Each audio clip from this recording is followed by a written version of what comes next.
We came in at an inflection point in kind of the SSO space. We found ourselves with the good fortune of doing it right out of the gate. And we did that by fortifying organizations with our security products as they exist today. We're taking those principles, taking them a step further now. They've asked us, hey, we love your products. We love what you're doing. We love how you're securing our organization. Can you take it a step further? Can you give us that full access platform?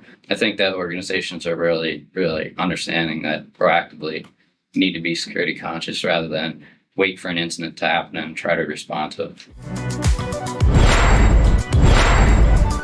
Hi everyone, and welcome to another installment of Beyond Talks, a video series in which people from Beyond Identity talk about a subject that hopefully you care about.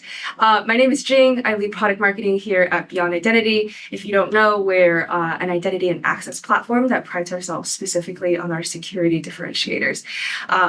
With me today, Stephen Corrado. If you want to introduce yourself. Yeah, hi everyone. I'm Steven. I'm a senior solutions engineer here at Beyond Identity. We're here to have some fun and explain some of the exciting things we have coming down the pipe. Today's topic is a question that I'm sure you hear a lot from customers and prospects, which is, how is Beyond Identity different from other SSOs in the market? And it's an interesting question because the nuances can be not obvious if you don't work in this industry day in and day out. And the competitor we're talking about today is Okta. So we want to be transparent. We want to face this issue head on. So that's the topic. And to kick us off, my first question is, when you think about Beyond Identity, what makes us fundamentally different from Okta? You're seeing this term secure by design more and more, right? By not only identity providers, but basically anyone who's putting out any consumable solution, right? So what's that really mean to us in the field on a practical level? What that means is when we build product, we really think about two things. Is it going to increase security, right? And is it going to make the user's life more enjoyable and not introduce any friction into the equation in their life, right? So when we say secure by design, we're thinking about security at the forefront, right? We're not thinking about necessarily, and this will come a little bit later, but we're not thinking of it as a productivity suite, but rather a securing mechanism where we're going to build productivity around it in a way that is non-invasive for the user. Yeah, that's an interesting point. So when you think about a tool that was built primarily for productivity versus something like Beyond Identity, where it's security first, are there any differences that manifest in the product and platform functionalities? I think to the end user at the end of the day, they're not going to see a whole lot of difference.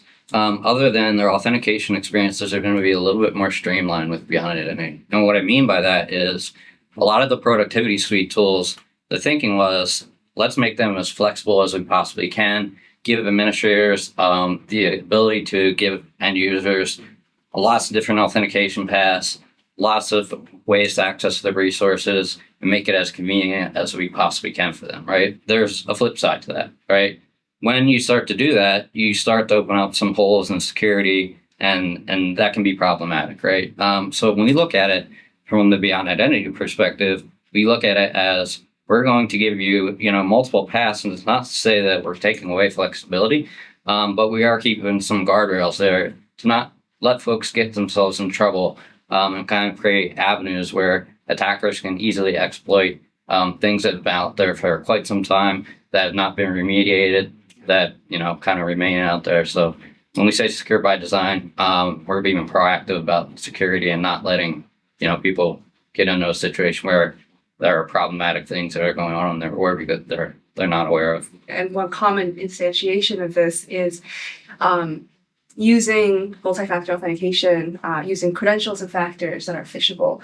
Other platforms will give you the option, give you maximum flexibility, but then ultimately what that results in is breaches that we've seen an increase in the last few years, where the bad actor will exploit the weakest factor, which could be push notifications, which, 5 years ago, maybe that was good enough, but today it certainly is not. So, one key part of Beyond Identity is also this notion of, we are only going to give you phishing-resistant factors that don't move, that stay on the device with the security guarantees of the hardware enclave. When you talk about kind of the admin experience configuration aspect of it. How does that relate to security, and what is Beyond Identity doing there that is unique? Yeah, I think one of the things talking to our customers and prospects that we speak with on a daily basis is they have trepidation in configuration options, right? There are a lot of configuration options in a lot of these tools out there that, quite frankly, shouldn't be there anymore. And so, even with products that have been architected from a usability standpoint, from a productivity standpoint, they're still shipping with these insecure methods, right? And they're giving the administrators the ability to kind of make a misconfiguration, right? Unbeknownst to them, right? So with Beyond Identity, we want administrators to go to bed at night knowing, hey, I couldn't have really messed it up that badly. And we will give you some flexibility. It's not to say we're going to be inflexible, but at every step of the process, if you're setting something up, if you're reconfiguring something, we're going to give you some options, but we're going to flash a red light and say, hey, if you do this, these are the implications of what you're doing. Here's what may make you vulnerable. They're going to have to pick a lock a little bit, right? Yeah. To actually put things out there that it can be exploited, right? We've seen that time again. This is not, fictional stuff. We see it in the field. It's one of these things where we see organizations out there who have deployed these products, and they have this notion of, well, I'm fine because it hasn't happened to me, right? And it's one of these things where it's fine until it's really very far from fine. And that can happen very quickly, right? And we've seen a lot of examples out there. You can go to our Breach HQ site and see that every day. This is happening. Right. That's what happens when you introduce a lot of complexity, and the administrator becomes almost overburdened with this smorgasbord of choice. But at the end of the day, your product is meant to secure an organization, not necessarily give all of the toggles available for an administrator to handle. And oftentimes, especially with smaller organizations, you only have so many IT and security resources. So we rather have our people go to bed and sleep soundly and not worry about things that they don't even know is in their environment. So administrators are obviously a group of humans that interact with our software. And the other group of humans that interact with our software a lot are end users. And they go to work every day, they authenticate, and they're very happy with their passwordless experience. But can you talk a little bit about how the security aspects play out in the end user experience and what that's like for Beyond Identity?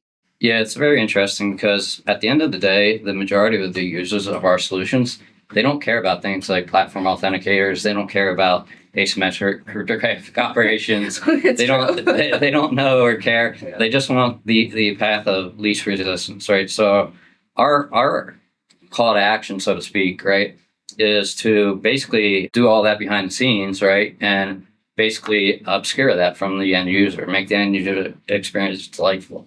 I think that kind of starts out with enrollment, right? How do you get users into the solution? Is it frictional? Is it confusing? So we go through a lot of usability testing, a lot of user acceptance testing on those fronts, and I think we've done a pretty good job of that. So it starts there, and then it really goes into not having so many authentication paths, right? So, for example, you well know, right? Just on your computer in the morning, you open it up, you perform Touch ID, a bunch of magic's happening under the hood. User is satisfied, they're onto the applications, they're productive almost immediately, right? There's no push notifications, there's no one-time codes that they have to worry about. They don't have to worry about cell reception. They don't have to worry about carrying a physical key with them. All these things that just are burdensome for end users and can become burdensome for administrators as well, right? Okay, now I'm distributing these physical keys. Why do I have to do that? Well, you don't, right? And that's part of the value prop, right? Is not only are we not asking users to maintain these multiple devices and things like that, but we're not asking organizations to go through that inventory management, that lifecycle management of third-party authenticators and things like that. Now, we will support them in certain use cases, right? But those are going to, we hope, in most scenarios, are just going to be kind of edge cases. We do pride ourselves in the fact that the kind of seamless experience that you were describing is available for desktop devices, laptops, Android, iOS, Linux, Chrome, like name your favorite OS, we support it. Because it turns out in modern organizations, you don't always get to control or want to control what operating system the user prefers to use. So we figured only a universally phishing-resistant solution can give you the coverage and peace of mind that you actually need to protect the organization. We've covered secure by design, we've covered simple admin configurations, and we've covered kind of the end user experience and why it's important and pivotal to make that seamless while the magic happens in the background. And from a platform perspective, all of that is built within our architecture, all of that is provided within a consolidated platform. So I think this is a good place to wrap up. Any parting words, any last thoughts on how we compare to some of the other SSOs in the market? Yeah, I think when we came in at an inflection point in kind of the SSO space, if you will, where we found ourselves with the good fortune of doing it right out of the gate, right? And we did that by fortifying organizations with our security products as they exist today, right? So we're taking those principles, taking them a step further now, right? Where basically on market and customer demand, they've asked us, hey, we love your products. We love what you're doing. We love how you're securing our organization. Can you take it a step further? Can you give us that full access platform? Right. So that's kind of like where we're going now, right? And we have the opportunity to, quote unquote, get it right, so to speak, while still offering that flexibility. But we're going to kind of like keep the guardrails there, and let you know that when you hit the guardrail, you could scrape the car, potentially. But the intent here is to kind of protect organizations from themselves, really, right? We're the security professionals. They shouldn't quite have to figure that out to get up and productive. It's true. Even the most staunch IT and security professionals don't necessarily want to spend all day, every day, just fiddling with their IDP. We started off as a platform that was very centered around authentication assurance. We protect the end user with phishing-resistant credentials. We protect the device with our fine-grained access controls. And now, as you said, when our customers and prospects basically started begging us to build this SSO and incorporate it as part of our platform, we realized that what we're able to do is take the protections around the user device and extend it to the application level and kind of complete the story. How would you say it's being received in the field? Just this notion of completing the protection. I think there's a lot of excitement. We did, detailed market research on this, of course. But then you kind of do the non-scientific research when you talk to your customers, and you have to talk to them in a way that they're going to give you an honest answer, right? Mm-hmm. And what we found, we kind of mulled over this and where to take things for quite a bit of time, and it became undeniable that there was a high level of demand for us to do this, right? The interesting thing is a lot of the organizations that we speak with have been wanting this for a long time. There was no option like this, right? So they kind of it was like good enough, right? Good enough's not good enough, as it turns out, right? And in the market that we're working in, we're starting to experience that more and more. Is that I don't want to be the next one. I don't want to be the next headline. I don't want to put myself in that position. So I think that organizations are really, really understanding that proactively need to be security conscious rather than wait for an incident to happen and try to respond to it. Yeah. Well, there you have it, folks. It's our Beyond Talks on Beyond Identity versus Okta and other SSOs in the market. If you have any questions, you want to discuss this some more, where you just want to chat with Stephen, who's a fantastic person to talk to if you're interested, you can find us at www.beyondidentity.com and just go and contact us. We are always around, for better or for worse. Thank you for tuning in, and until next time, thanks.